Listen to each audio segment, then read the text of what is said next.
This is more of my grandfather's story than mine. My grandfather had just passed away from COVID. It was hard on all of us, but true to how he lived life entirely on his own terms, that's how he left it too. Instead of going to a hospital in those times when people were entering only to never return, with bodies being kept from families, he told his children he would go to the village, to his house, that long-abandoned place that still waited for him. That's where he died, and where we buried him. While in that village, at his old home, I recalled one of the stories my grandfather used to tell about his life. He had only 2 encounters with the paranormal in all his years, but he always said those 2 experiences were enough. The story goes back to his childhood, just steps away from the house I knew, the one where he lived later in life.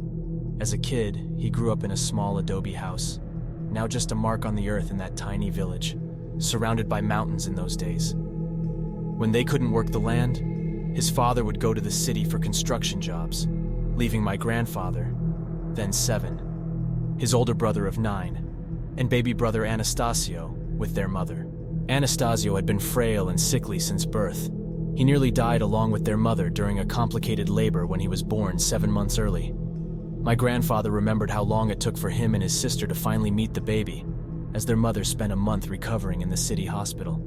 Anastasio was always ill, the poor thing, grandfather would say.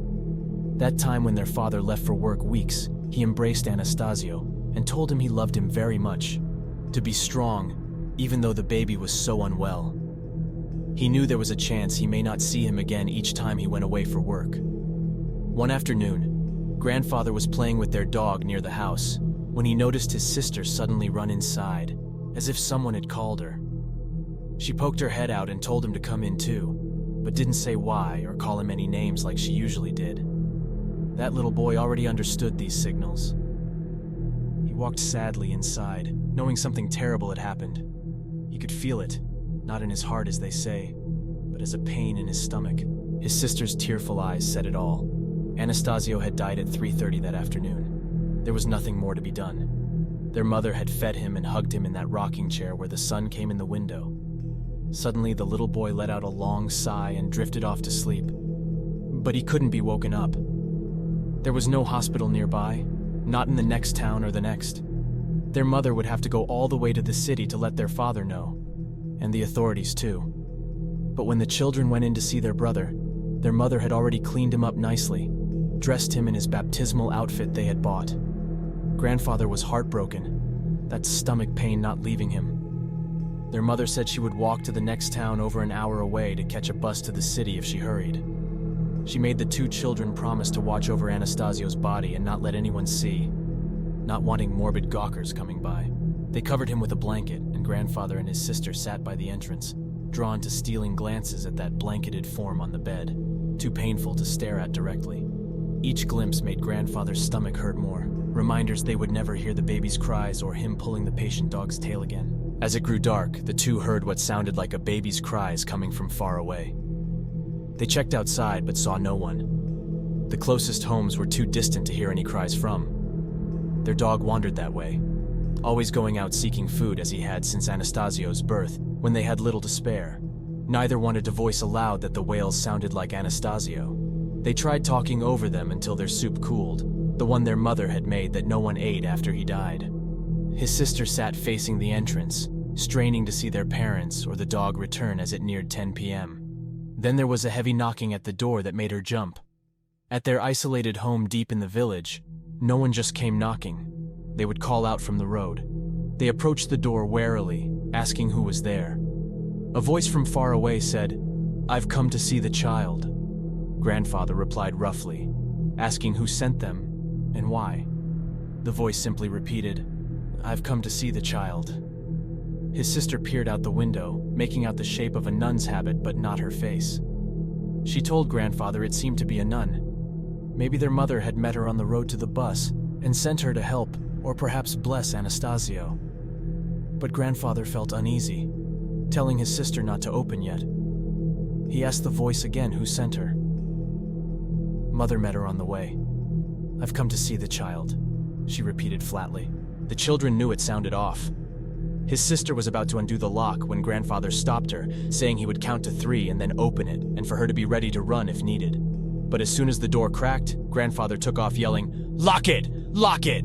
leaving his stunned sister to secure the door, cursing at him as she did so. He ran down the road as fast as he could, the cold air burning his nose and face.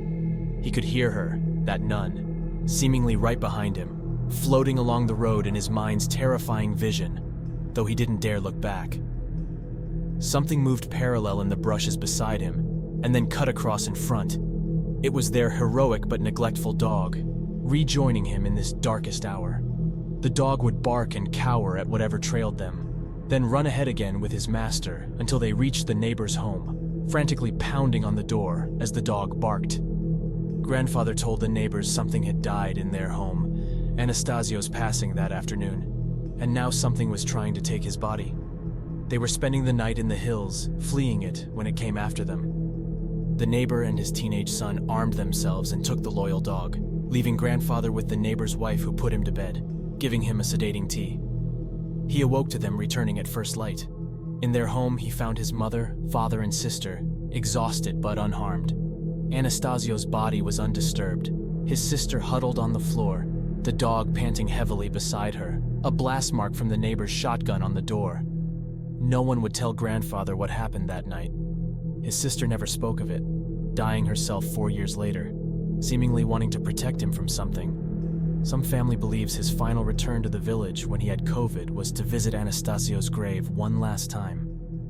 All his life, my grandfather was visibly saddened recounting this tale and his nostalgic memories of Anastasio and his sister. But on his deathbed, he passed in that village, in that home that had waited for him all those years after such an evil night in his childhood.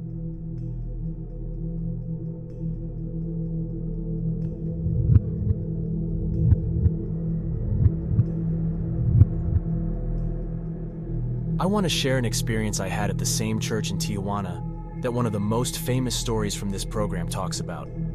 I lived there for a time when I was a child, several years before the events that get recounted actually occurred, back in the 1980s. I remember the feel between the church and the convent where they would let us play soccer. I also recall how kind the nuns were. They would give us water when we approached to ask for it. They were so good to us kids. One day, I had stayed behind playing alone long after the others left. I didn't feel like going home due to problems there.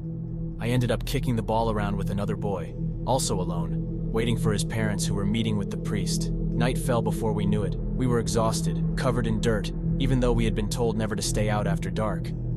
I suggested to the other boy that we go to the convent door and ask the nuns for water. But before we could knock, the door opened and a very old nun appeared, dressed differently than the ones I usually saw there. I assumed she must be the Mother Superior. We asked her for water, and she told us to wait there. She returned a moment later with 2 small clay cups of fresh, cold water that felt so refreshing. She filled them up so much, I even wondered if she had mistakenly given us holy water instead. We returned the 2 cups and she closed the door, everything now dark inside. I figured most of the nuns had probably gone to bed at that hour. The boy's parents came out of the church then and called for him. With it being so late and me having no more excuses to stay out, it was finally time for me to go home too. I got scolded for returning so late. I didn't go back to play soccer at the church for almost a week. But one night, everyone else had left, and I didn't want to go home yet. I sat on the curb, and even though I wasn't thirsty, I thought about that delicious water the nuns had given me, and how refreshing it was. Taking advantage of their kindness, I went and rang the bell again to ask for more water, but no one came out.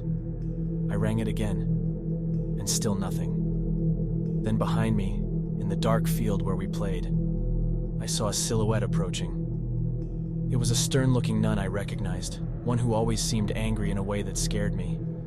She asked me aggressively what I was doing ringing the bell at this hour. I told her I just wanted some water. She responded that they were all asleep at this hour, and that it was very rude of me to come disturbing them so late. I said that a few days prior, someone had answered at the same late hour and given me water. The nun was about to slam the door in my face when I said that, but she stopped. She reopened it to ask if I was telling the truth, and I said yes.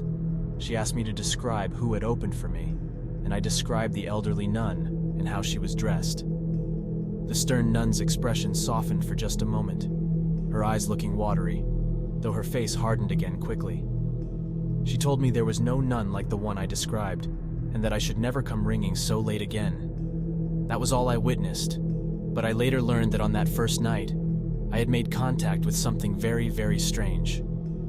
At that time, many of the kids who played there had seen an apparition of a nun from another era, watching them from the shadows at night. It was a well-known legend about a ghostly nun seen after dark, which is why no one stayed out past sunset. But of everyone there, that boy I saw just once, and I were the only ones who actually interacted with her, who drank the water she offered. This is my story of the unexplained encounter with the old nun at the convent when I was a child.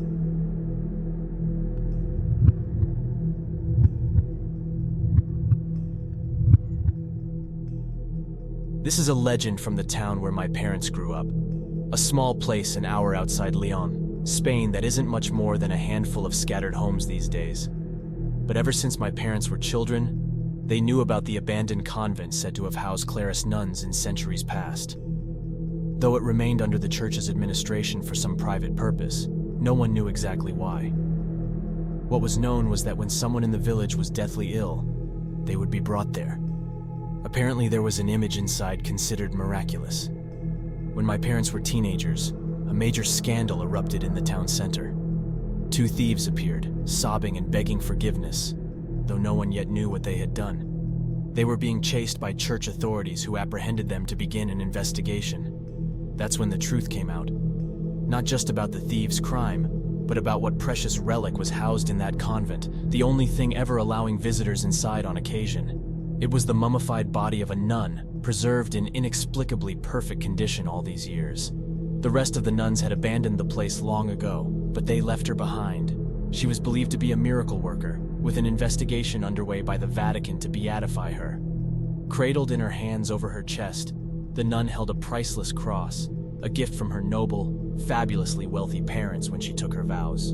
Among the few locals who had seen her, relatives allowed to pray over the grievously ill, rumors began spreading about the jewels and gold adorning that cross. With each retelling, the tales grew more exaggerated until word reached 2 petty thieves from a neighboring village.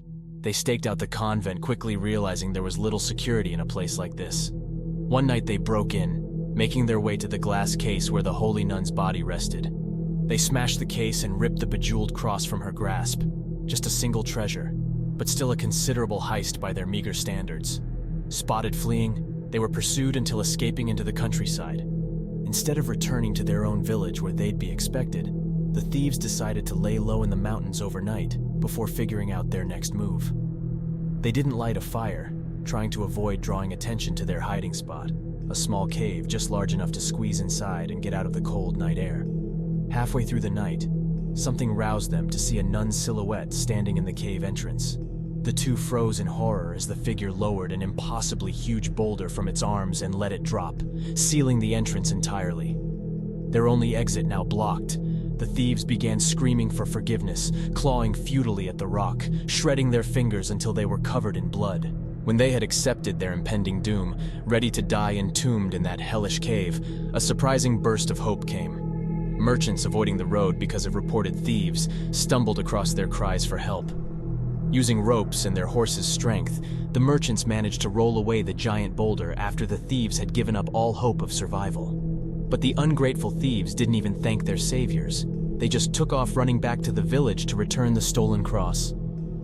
However, their misdeeds couldn't be undone. The nun's preserved body had vanished from the convent, along with any hope of it one day being recognized for miracles and powers. According to my parents, the full story was soon buried out of embarrassment in the village, especially over the cruel manner in which the thieves were nearly entombed alive, hardly a punishment in line with the values of a prospective saint. Among the town's children, a new legend began taking shape instead. It was said that if you stayed out too late, the ghostly nun would appear and block your way back home, dooming you to an eternity wandering in the darkness like those thieves. Perhaps these were just fanciful tales embellishing the already unbelievable account that circulated originally. But either way, the stories etched fear into those old villages of religious devotion and superstition over the vengeful acts that ancient nun was capable of. So be careful staying out too late these days.